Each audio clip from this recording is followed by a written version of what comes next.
This content is for kids. It's not for kids. Isn't that what I said?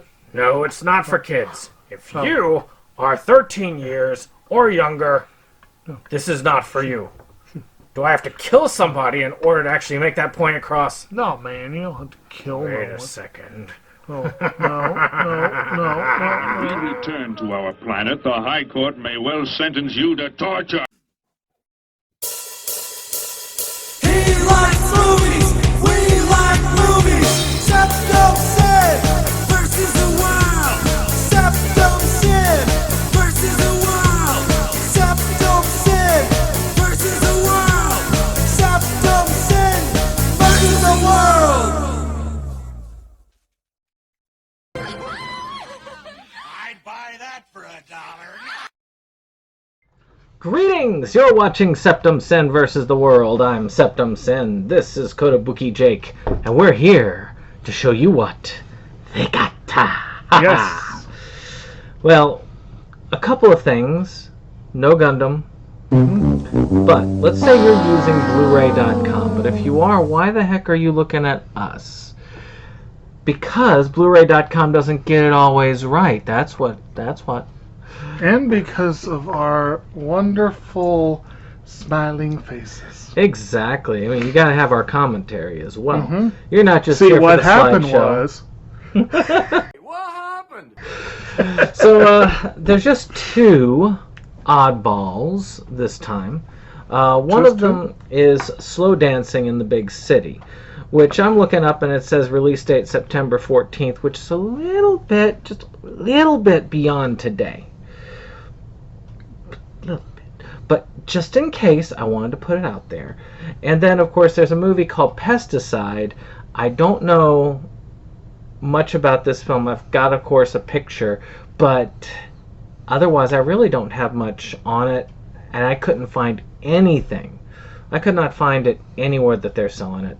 So, if you do, let us know in the comments down below. Maybe none of your usual vendors are licensed for pesticides. That is true. We could definitely use some tonight. We're going to be doing some bee extermination. Yum. No, don't let him fool you. Not bees, yellow jackets. Those mean little bastards. It stung me yesterday. Actually, if it was like honeybees, I would try and find somebody to remove them and put them someplace else. Right. Because they're good for the environment. Well, I mean, yellow jackets technically, but there's no safe removing yellow jackets and placing them in a different problem is environment. honeybees aren't native either, and they compete with native bees, but they make honey, so people like them more. That is true. But bees generally are good for the environment. It's not good for my legs and arms and back when And they my want to sting. Belly and my... I'm so annoyed right now. It's like stupid hot here right now, and I didn't think to wear shorts today. Well, I worked today, so I had to wear long pants. I didn't think to bring my shorts before coming over here. And one of my stings yesterday was on my leg. Well, it's like it wants me to have shorts. Might be useful if those things get after us, though. Yeah, that's true. But with that being said, let's take a look at that beautiful DVD footage right now.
Well, we had quite an interesting assortment of things this time Some around. nice Blu-rays as well as DVDs. And 4Ks. And 4Ks. So, of course, we have our little ratings here. You know, priority. You gotta get it. You gotta get it sometime.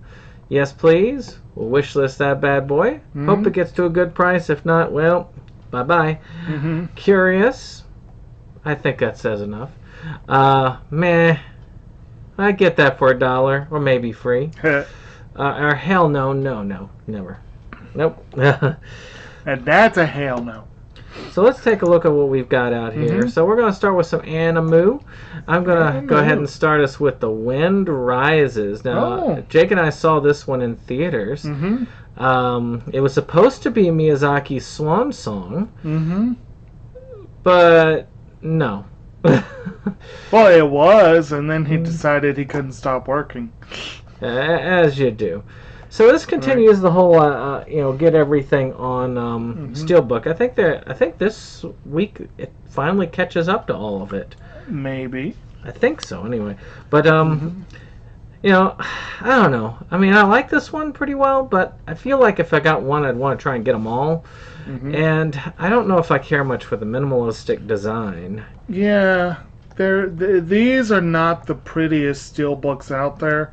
They have an interesting aesthetic, and they all fit with each other nicely. It's just, yeah, I like the cover design on the original far better. Also, I have almost all of them on DVD and Blu-ray, so not much reasoning. But if I did not have any of these films, because I do consider most Ghibli films, and this one also is one of the better ones, not the best, I would say I would consider it like any Ghibli film as a priority. As I would, if I didn't have it, I would get it. I would definitely get it. There's no not getting it. If I remember correctly, I want to say Kaze Tachinu lost to Frozen. Well, Frozen had to let it go. Well, yeah, there was no way the Academy was going to let that go. There was no way at all. This was a really solid film. Not the most solid, but a really solid film. If Miyazaki had stopped with this one, you could have done a whole lot worse as a swan song. And I agree. I cannot remember if I pre-ordered this one. I don't think I did, but I do agree that it is a priority, and if I didn't have it, I probably would be pre-ordering this steelbook, but I do, so. Dude, if I had just started collecting Ghibli films around the time these steelbooks came out, I probably would be getting these as they came out. Right. Just because they're cool in that way. Yeah, I mean, steelbooks are cool, and this one's about a guy who designs planes, so steelbook seems appropriate somehow. But all right, the other one we have coming out this week is the directorial debut, if memory serves correctly, of Hiromasa Yonebayashi, who would go on to do When Marnie Was There and Mary and the Witch's Flower. And this is called The Secret World of Arrietty. And The Secret World of Arrietty, it also got screwed at the Oscars, but not by the Academy. It got screwed by whoever. I don't know if it was Ghibli itself or G-Kids, but I don't think it was even submitted for consideration because they wanted From Up on Poppy Hill to win. And the reason that blows, and I will complain about that until the day I die, is that Arrietty rocks one of the best scores ever put to film. French harpist Cécile Corbel auditioned for the role of doing the music in a Ghibli film, and they actually gave her the chance. So she wrote the score. She wrote a lovely song called Arrietty's Theme, and she submitted one of her own songs, The Neglected Garden. This movie's soundtrack is phenomenal, and it should have won original score and song, but it wasn't even submitted for consideration. So, that rant out of the way. It's a good film, kind of like Wind Rises. It's not perfect by any means, but it's a very enjoyable film. It's visually stunning to go with the music. Yeah. As an audio-visual experience, it is a gorgeous film. It's just a little bit weak. It's an adaptation of The Borrowers, and I've never actually read The Borrowers. Just so to get The Littles, which was which is the one I grew up on. But yeah, so I don't know how much of that was lost in translation and how much of it's the original story. I just felt like the story was a little lacking. But any case, again, as we said with Wind Rises, if I did not have it already, I would prioritize getting this movie. So yeah. I think so. I mean, I wanted it on Blu-ray at the very minimum anyway. Matter of fact, a very few of these I don't have. I think I have The Cat Returns and Porco Rosso on DVD. I think those are the only ones I don't have on Blu-ray. I still got a couple of them on DVD, I think. Yeah, this one's Blu-ray. All right, so No Guns, Life, Season 2. Well, you got No Guns and Life. But probably I should just read what they say about it. Oh, it's a Madhouse production. Nice. Juzo Inui's next mission is to rescue Rosa McMahon, a girl who holds a valuable piece of data the Bruhan Corporation is after.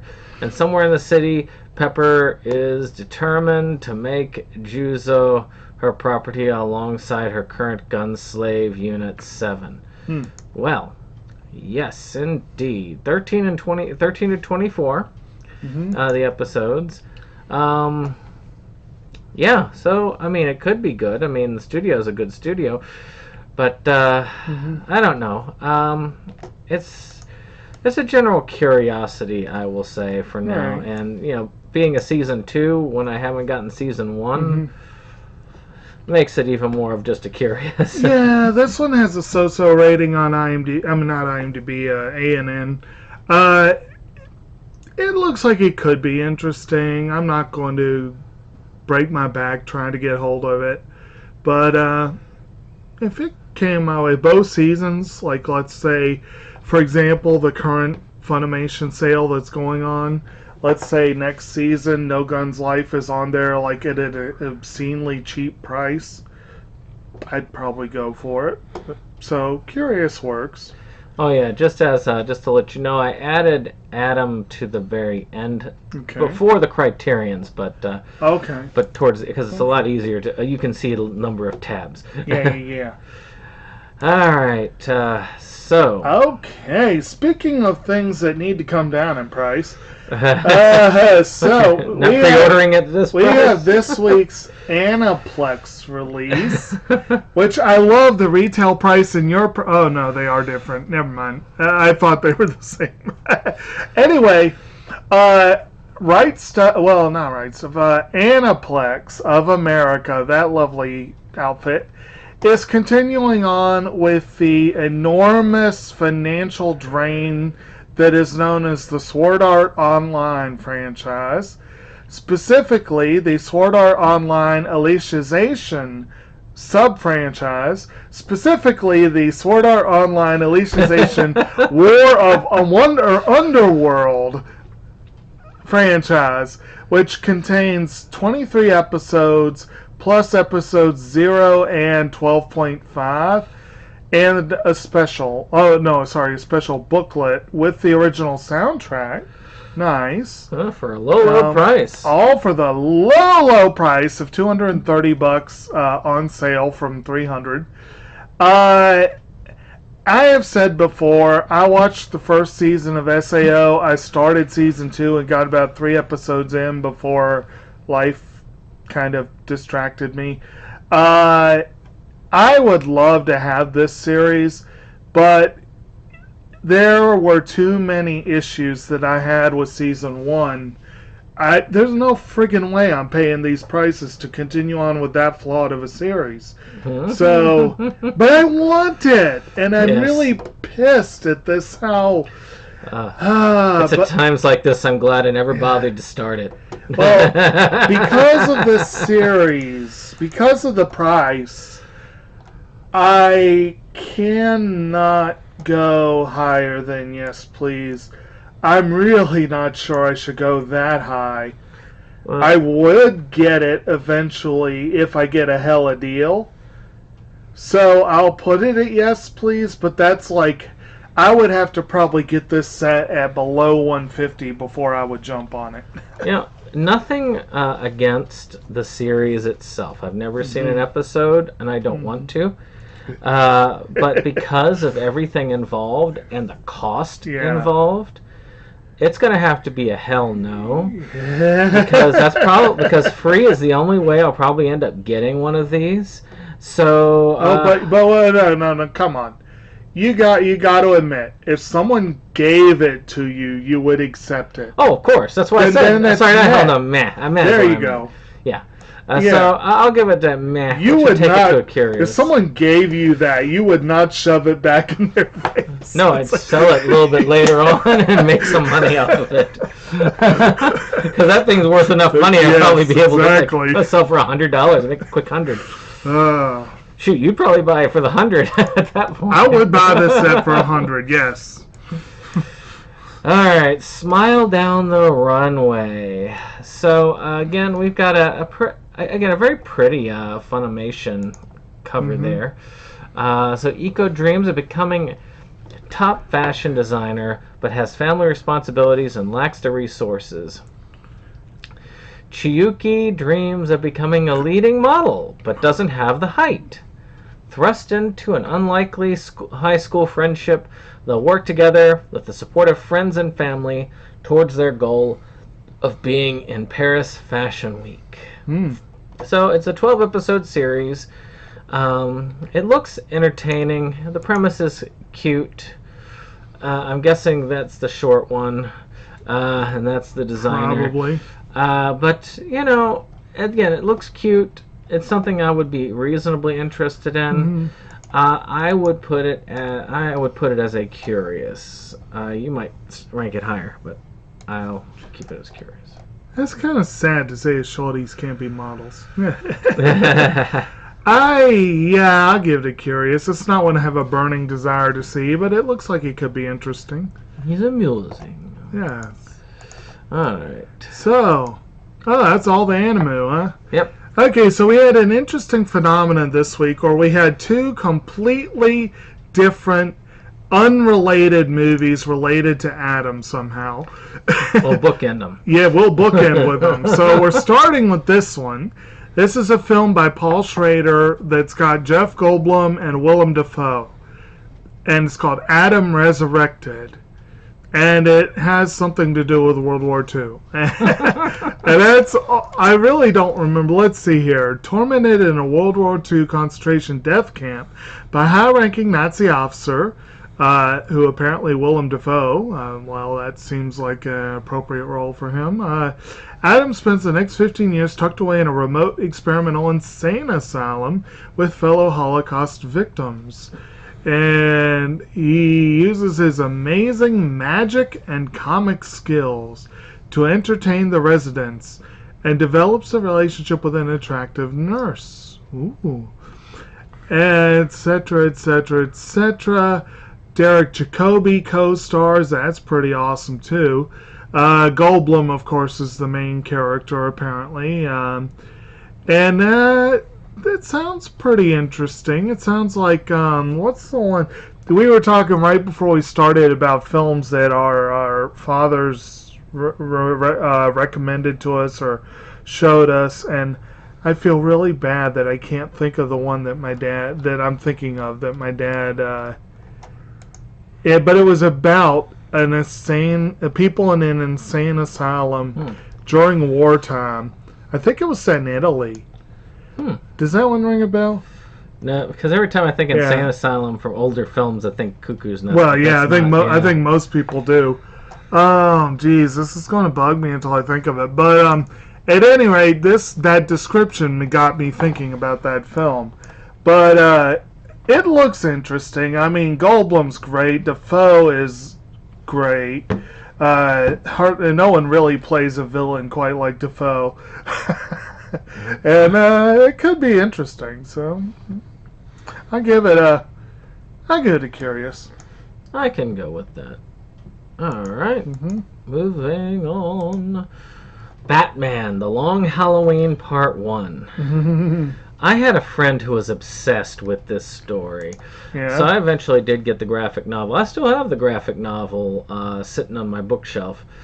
And it is a really good story. It's sort of like a Two-Face origin story.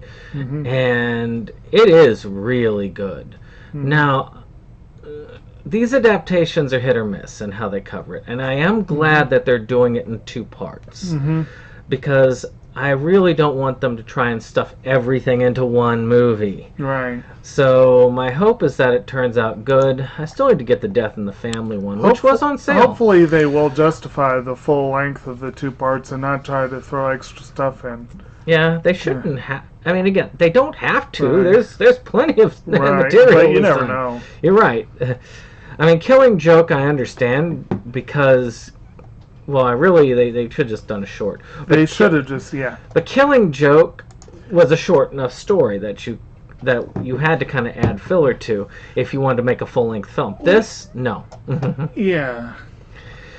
But this one, it has a lot of potential. I will put it as a yes, please, because I'm a little bit leery, but I am very interested. I'm more than curious, but I'm not.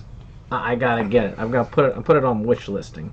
No, I agree. This was an excellent comic, and when I heard they were adapting it, I was excited.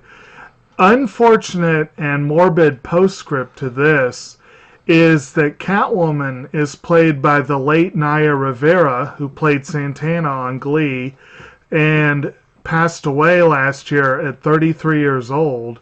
And this is her last film role, so it'll be really nice to see. I want to see how she does Catwoman, but it's really sad to think she won't get another crack at it, or anything else for that matter.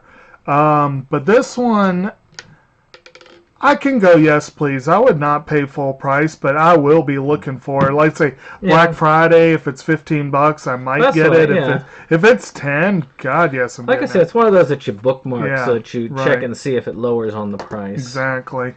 I mean, shoot, Death in the Family is down to 10 right now, which I was very tempted about.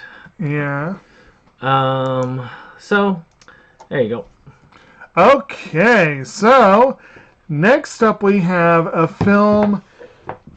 Speaking of disappointing things, we have a film that is considered one of the lesser entries in the storied career of the late great Robert Altman. Altman has a fascinating filmography. He was one of those people who did swing for the fences more than once and sometimes missed. And this one is a film from the mid-'80s that is co-written by and stars Sam Shepard and is based on a play he wrote. And it's called Fool for Love, where Shepard and Kim Basinger play a married couple on the outs. And you've got a small role by Harry Dean Stanton and a small role by Randy Quaid. So that cast is pretty intriguing. And it's a Robert friggin' Altman film. I think it will be worth watching. It'll probably be worth getting. I do try to get all of Altman's films, so this one is on my list. Its low rating means I'm not going to be super excited about it, but it is one of his few films I have not seen. So I don't really know that I can go.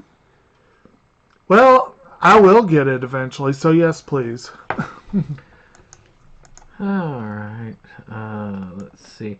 I don't know. I'll go with curious. Okay. I'm willing to be curious about it. Okay. Alright, moving on. Okay. So, another I almost could have said Hugh Grant. Another John Hughes film, Slightly Career different. Opportunities. It's probably one of the few I do not have. And this one is one, let's see here, another one of the comic, I think this is more of a romantic comedy if I remember correctly. Been so long.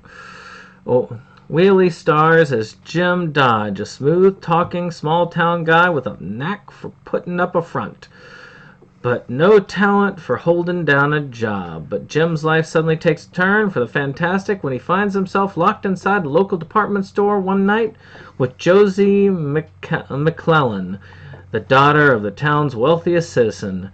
The two bumbling criminals, directed by television veteran Brian Gordon and co-star Barry Corbin, William Forsythe, and comic legend John Candy. So this is one that could actually make our John Candy month. But again, I got this on my wish list because I do want all of them eventually. John Hughes was a great director. Really kind of most of the comedies of my childhood. And for that, I have to give it a yes, please. It's not something I'm going to jump on immediately, but I think it's something... Actually, no. I'll put it as a priority because I am going to eventually get it. I can't say I won't get it, even if it starts to run out. It will be in the collection eventually. Maybe not in this form, but it will be in the collection. Okay. Well, I can settle for yes, please, because I will not in any way prioritize this. But most of Hughes' films are worth getting, and even though this, again, supposedly one of his lesser films...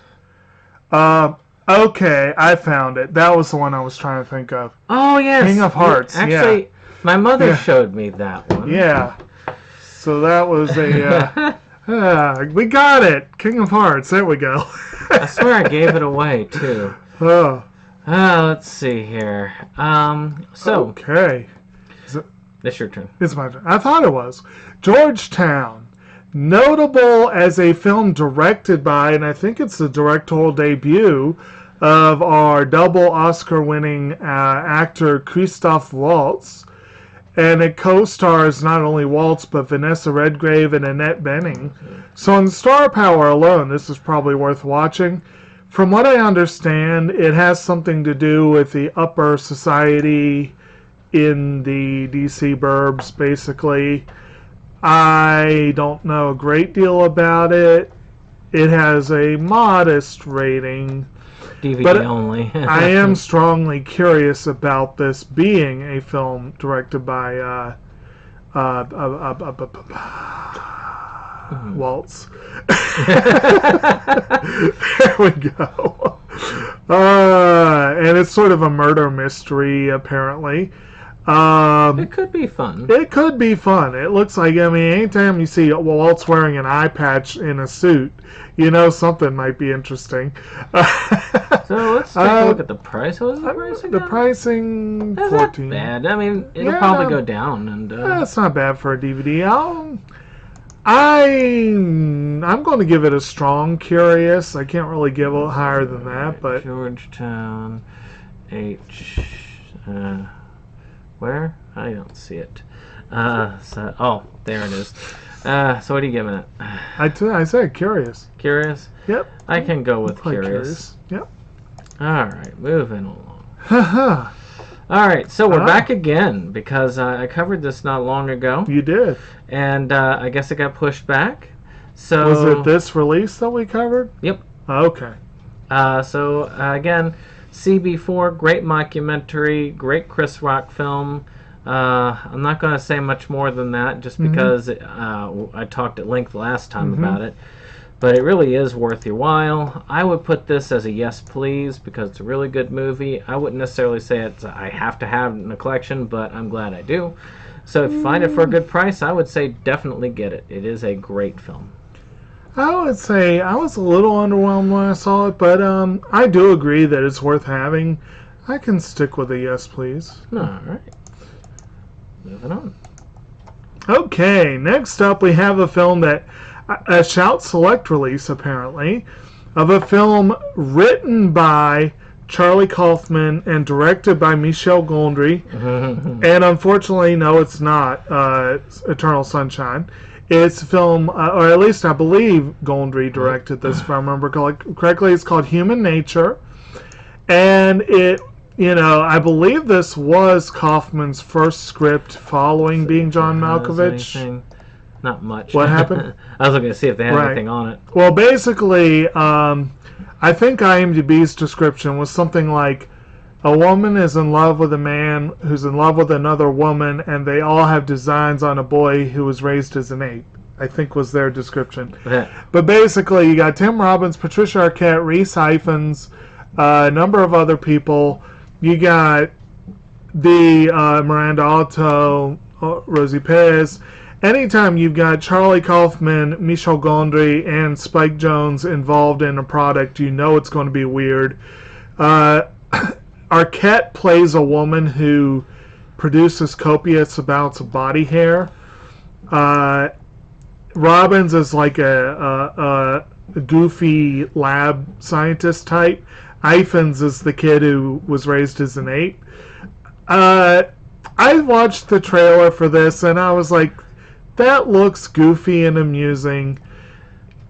It did not get a great buzz when it came out, but that's partly because it was the follow-up to Being John Malkovich, and that film was freaking brilliant.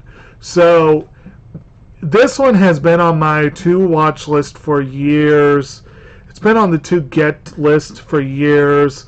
It probably will stay that way. But now that there's a new Shout release, it might show up on Black Friday.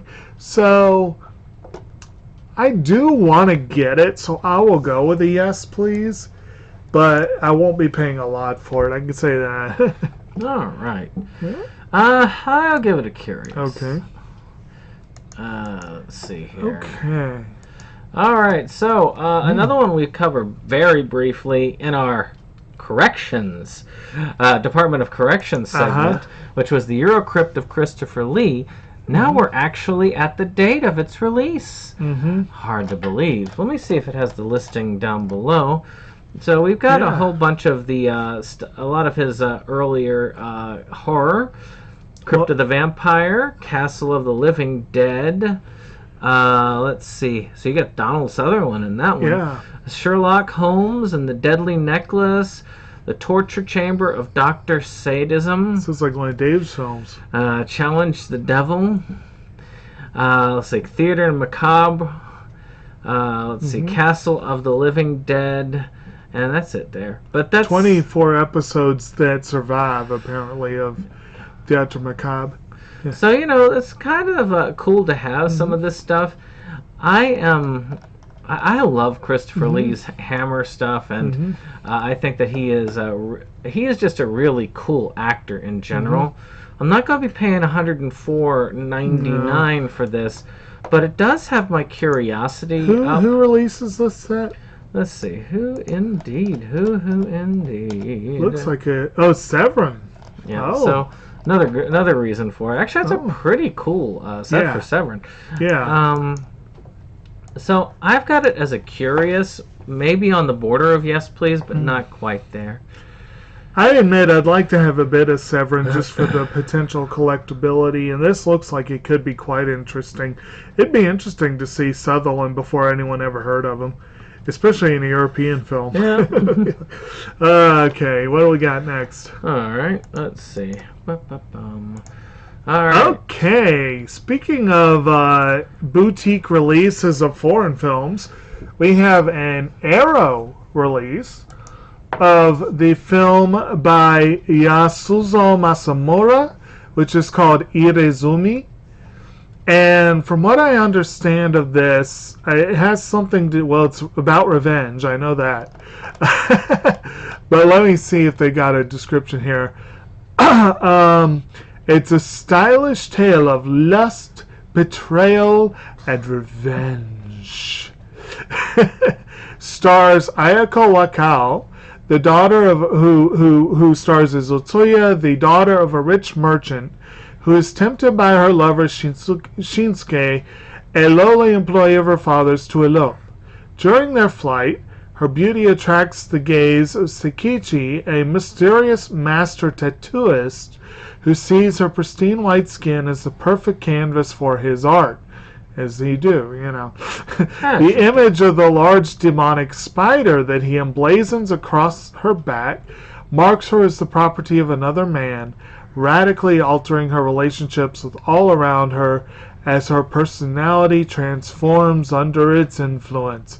As I understand, it's one of those things where the image of the spider becomes more and more twisted and evil the more revenge she gets. And this has a pretty fair number of special features too, and it's a cool looking set.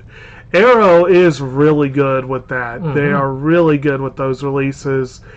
I will give this a strong curious. I might jump on it if I see a really good price, but I'm curious. I'm good with that. Arrow does sales occasionally, so it might be worth checking. Yep. All right. Okay. So, Fast and the Furious repackaged their 8-movie Blu-ray collection so that you can get one with a blue cover that has a tire on the front. Woohoo! And so, are we sure this isn't Rubber, the 8-movie collection? And it's weird. Of course, Amazon does not have it. Of course. But Best Buy has it for a little bit cheaper, apparently. That's the thing, is this one that Amazon does not have, though Amazon also has an 8-movie Fast and the Furious collection. They do. And the pricing isn't all that different, so I'm not really sure. I think it's just a repackaging. Probably. I mean, you know, eventually I do plan on getting the Fast and the Furious movies, but I'm going to wait till they stop making them, and then get the massive collection that follows after that. Right. I'm in no hurry, so I'll give it a curious at best. I can go with that. I feel like we did cover the 8-movie set when it was first released. No, and the other one, another repackaged version. Yeah. So, yeah, I still need to see them. Okay, something else I really need to see. I really want to see. They are releasing season 1 of a recent streaming Netflix, right? Yep. Netflix series called The Umbrella Academy. The first season, you've got that pretty fun little cover there. It's, from what I understand, it's one of those kind of kooky sort of, well, let's see here. On the same day in 1989, 43 infants are inexplicably born to random, unconnected women who showed no signs of pregnancy the day before. 7 are adopted by a billionaire who creates the Umbrella Academy and prepares his children to save the world. Now the 6 surviving members, that's ominous, reunite upon the news of their father's passing and must work together to solve a mystery surrounding his death. The estranged family begins to come apart due to their divergent personalities and abilities, not to mention the imminent threat of global apocalypse. Because who needs to mention that? You know? Very X-Men-like. Yeah, it seems to me like kind of your typical modern sort of deconstruction of the superhero kind of idea. But it's cool. You know, it's got Ellie Page in it and some other good folks, and I really do want to see this. They're on season 2 right now, right? Yeah. I think, but they're finally doing a physical release. I'm actually curious enough to say yes, please. I won't pay a lot for it, but I would snap it up at a good price. I'll wait until I know whether Netflix is releasing everything on physical instead of stopping halfway. Yeah. So that'll put that at a curious. They've but, mostly been good with their yeah. TV series. I just want to make sure. True. But you know, I've been watching something similar to that, a Joss Whedon series, believe it or not, called The Nevers. That's on HBO. It's got some similarities. So yeah. That's weird. I've gotten like through 4 or 5 episodes of 6. I just I'm slow. They take a long time. They're hour episodes. Yeah. So, one of the movie that put Dave Chappelle on the map, essentially, Half Baked. Sort of. I mean, he was known at first a lot for this type of stoner comedy. Well, I believe Men in Tights came out before this, and he was already an established stand-up comic. But this was like his starring breakthrough. I think this is right before the Chappelle Show, I believe. Right. And this is the one that led right into it. So he got to take center stage. I thought it was okay. It's a decent enough stoner comedy. I kind of miss Dave Chappelle, when he was more on the stoner comedy side. He's a lot more intense these days. I do have it. I'm not sure I would upgrade to Blu-ray. I don't know if it even needs an upgrade to Blu-ray. I don't know either. But if you don't have it, I would say it would be a strong Curious for me. I don't think I have this, actually, and I need to get it. I feel like it is an essential, if only for its importance in Dave Chappelle's history as an actor. And my favorite part in this was always the part where they described the different types of stoners. That was great. But and I believe, if I remember correctly, that segment had cameos from Snoop Dogg, Willie Nelson, and I think it was Steve Baldwin, wasn't it? It might be behind you if it is there. It'd be on that side. But I don't think I might not have it. I don't know. Oh, you do. Okay. You got the fully baked edition. It seems like a yeah. Oh yeah, Jon Stewart's in there, Tommy Chong. You got I picked it up at the I picked it up over at right. What was that? Second and Charles. Talking about people are becoming more intense. Jon Stewart's becoming a little more intense. I would actually give it a yes, please, but it probably stays where it is. Yeah.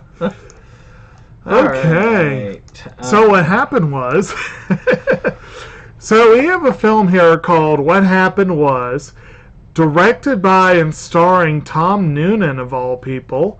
I didn't realize that he had done some directing, and basically, from what I understand, it's about a date, a first date, where you kind of get into the heads of both of the people involved. At least that's my understanding of it, which sounds like an interesting and potentially painful process. But I like limitedly what I've seen Tom Noonan in. I've generally liked him as an actor, and I'm curious to see him as a director. And the premise sounds intriguing. I can give this a strong curious. Well, before you make that determination, I want to let you know a little bit more about this release. It's an oscilloscope. Yep, oscilloscope, and it is only able to be ordered through their website. So it is a limited edition release. The Blu-ray is $32.99 and the DVD is $27.99.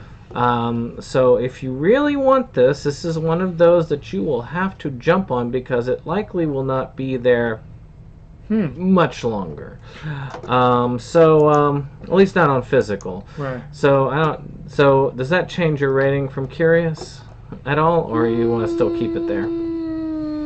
That makes me want to go yes, please, for the collectability. Yeah. So I'll do that. That's one of the things that I will take if for some reason I get a lot of money in the next month or so. I might come back to it. So I'll leave it there, just because I love the preservation way of looking at it, and this is why I do a lot of extra work to try and find where some of these are being sold, just so I know, and I can tell you all where some of these are being sold. And I think the more I look at this, the more I think I'm going to start making sure I present ones that you can only get at one specific spot. Okay. So, speaking of ones that you can get most places. Right. And another repackaging. I was going to say, but Amazon doesn't have this package. Exactly. That's the thing. This is the same thing as that Fast and the Furious thing, except with Jurassic Park. Right. It's the 5-movie collection with a different cover, and I kind of like this cover. I like that. It's kind of cool. It is. This one and Target, matter of fact, this is the best deal for it, but you've got this one, SDS has it, SDS has it, and Best Buy, Barnes and Nobles. Yep. So, yeah, unfortunately, it's kind of limited in the scope of this release, but at the same time, in reality, you could get it elsewhere. So, it's up to you. I think I've got the 5 Jurassic Park collection somewhere. So I don't need it. Though, if you don't have it, you could definitely do worse cover-wise. I'm not sure I'd pay that price for it. So I'd put it as Jurassic Park. I don't know if you need the collection, absolutely. I'll put it as a yes, please, because if I didn't have it, it would definitely be on my list with this. Right. For me, it would be almost a priority, but I don't know if the other movies are really priority. But, yeah, it's debatable. I believe, if memory serves, that I have Jurassic Park and The Lost World on DVD, and I have Jurassic World on Blu-ray. I do not have Fallen Kingdom, and I do not think I have Jurassic Park 3. But those are the ones that are most debatable whether you need them. yeah. And but I admit, getting it all in one nice little package might be not. It was tempting, and it's a nice looking set. So I can go with yes, please. Yeah, it's tempting. I've got the first 3 on DVD, but I got that really nice set that has the doors that open up. Right. It's just, I want a set that looks like that with all of them. Right. So, who knows? We can't always get what we want. So, the other Adam movie. This is a film called Adam, quite simply. It's a film that, if I remember correctly, I believe it's set in Morocco. And I want to say it's a co-production between Morocco, Qatar, and like 3 other countries. But I can't remember for sure. But it stars Lubna Azabal, who starred in Incendies, and also Nisrin Eradi. And Iradi plays a Middle Eastern refugee, if I'm not mistaken, who also happens to be quite pregnant, who finds herself on the doorstep of a baker who's played by Azabal. And they, after being told repeatedly and harshly to leave, she finds herself eventually welcomed in, apparently because the baker has a daughter who takes pity on her and all that sort of thing. And it supposedly becomes a nice tale of like friendship and helping people in need and all that kind of thing. And it looks really well made. It's one I don't think I'd ever heard of, but when I looked into it, I was like, I want to see this. And in fact, I really want to see this. So I would actually give it a yes, please, because this is one I'm going to seek out, I think.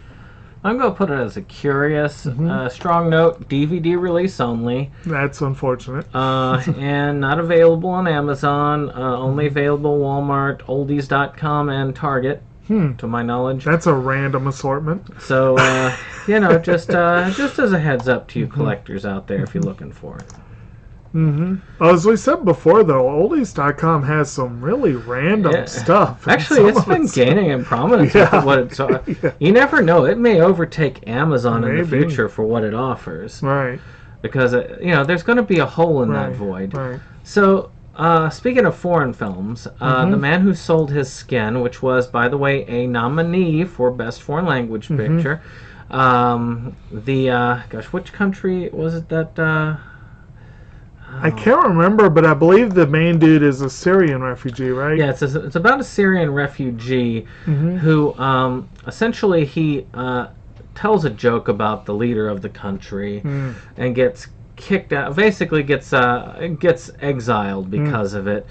Kind of reminds me of how a lot of people in this country seem to have wanted to act at one point. But he finds a way of gaining.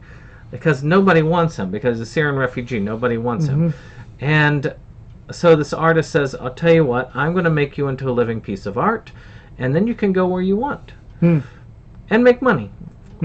So it kind of is a way of humans as things, as objects, and it just is a really cool and complex film. Very great acting job, very well done, very well told. I was very much impressed by the whole of it. And I think that it's one that will probably, if I make another Amazon order, it'll probably be on the list because it's a very decent price right now. But it is it is DVD price only, which is a shame because it is a Blu-ray level film. I would put this as a yes please because I don't need to have it in my collection, but I want to have it in my collection. So, and I know you'll have it as at least a yes please because it's an Oscar nominee. Yeah, so I need to have it in my collection. Plus, you've raved about it enough. I definitely do want to see it. So, and I believe it is on the list that you could watch for the 2020 nominee. If I can find some friggin' time, yeah, I could do that. So, let's see. Now we're on your big ones. Okay, so we probably really should have the Criterion site for these, but we can go. This one, the Criterion number 1, we have The Signifying Works of Marlon Riggs, which I love that title. That's a pretty cool title. We've got several films on there. We got Ethnic Notions, Tongues Untied, Affirmations, Anthem, Color Adjustment, Non Je ne regrette rien, or No Regret, and Black Is, Black Ain't. As we'll scroll down there, we got, so it's one of the multi-film collections that Criterion seems to be doing quite a bit of nowadays. I was going to say, Amazon usually does a pretty good feature on these. Right. This says, the complete work of a fearless artist who confronted racism and homophobia in America with his intimate, dynamic, influential films.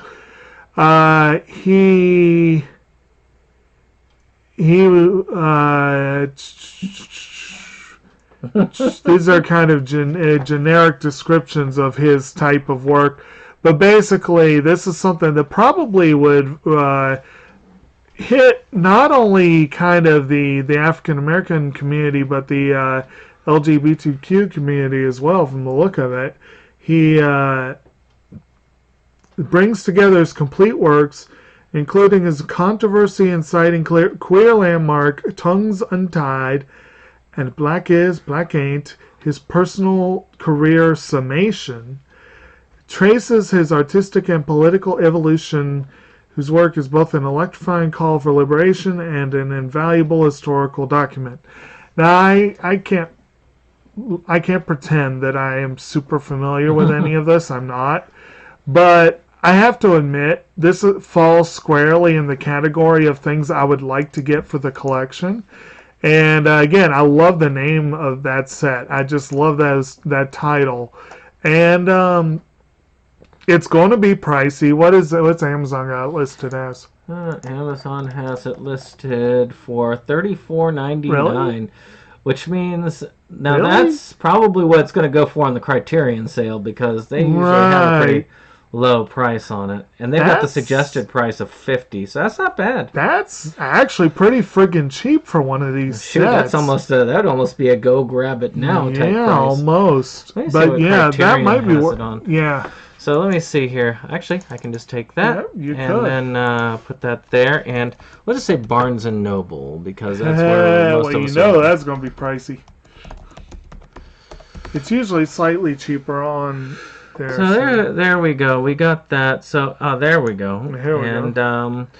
Yeah, it will 50, be. yeah. So it'll be about 25 on the sale. That's so not that's bad. not bad. Yeah. So.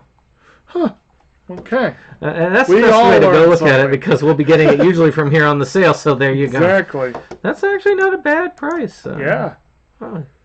So what are you going for? Well, that's a yes, please, obviously. I'll leave it at that. That looks like Okay. something I might pick up on if I don't overwhelm myself. I've got at least 2 that I've got to get. Oh, I've got got to a get few. Fast Times, and I've got to get Blue Velvet. Those 2 The are big one musts. for me is that One Car Y set. That's the big. So Hey, this is Foo. an add-on just Hey, because Foo. How's it I going? thought I had things evened out, but I didn't because Foo. there were 2 Adams. Foo. So I added this because my wife was interested in this one, which is The Unholy. Mm-hmm. And it also stars Jeffrey Morgan, which has been known for other things. And The Unholy is based off James Jeffrey Herbert's Dean Morgan. best-selling book Shine. Follows a young hearing-impaired girl who is visited by the Virgin Mary and can suddenly hear, speak, and heal the sick. As the people near and far flock to witness her miracles, disgraced journalist Jeffrey D. Morgan, hoping to revive his career, visits a small New England town to investigate. As terrifying events begin to happen all around him, he starts questioning if these miracles are the works of the Virgin Mary or something more sinister. This is a very interesting film. I almost put it on the list anyway, so I was kind of glad to get an opportunity to go ahead and put this up here. Because it does have a lot of stuff there, it's a strong curious for me. And Jeffrey Dean Morgan, Walking Dead fame. Right. But, well, I know him, I think, primarily as the comedian on Watchmen, but I know he played an asshole in that one. He played a real asshole in that one. And Carrie Elwes apparently is in that, and produced by Sam Raimi. I'm surprised you didn't mention that. Yeah, that was also another thing that got me to it. I admit, I looked at this and said, skip it, but now that I'm looking at who's involved, I could go curious. Boy, we might actually make it without any Maz or... Won't that be something? Well, this is a strong chance that we will, actually. So the last one we have, once again, a Criterion set.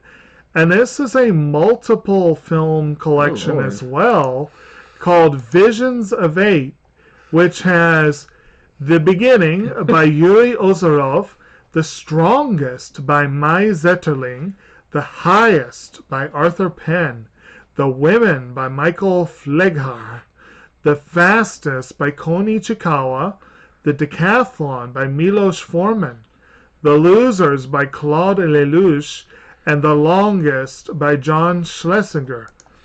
And so basically what we're looking at, I believe... Pretty cheap price. Yeah, go down. I believe these are... they're Olympic films. So I guess these are each essentially a documentary type film from the 1972 Munich Games, which was a pretty historic games right there. But you got people like Ichikawa, Foreman, and Schlesinger directing these films. This might be... Now, the question is this included in that huge-ass Olympic set or not? I don't know whether it is or not, but... this might be a really cool piece on its own for people who don't want to pay $300 for that big set. It'll be about 20 probably. Yeah. Because the list price is what Barnes & Noble charges right. normally, so yeah. So, again, this might be a good way. This week has given us a couple opportunities. Just trying to sit on my soda can. Not the soda can, the bag that it came in.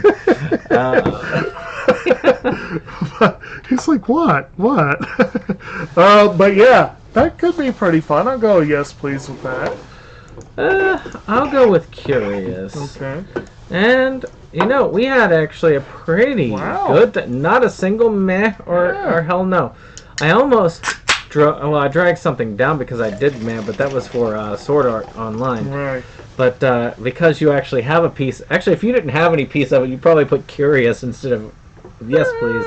Yeah, probably. But it's a... so it saved it from mess. So we have a very strong thing. Of course, we left a few off. Siberia, Paper...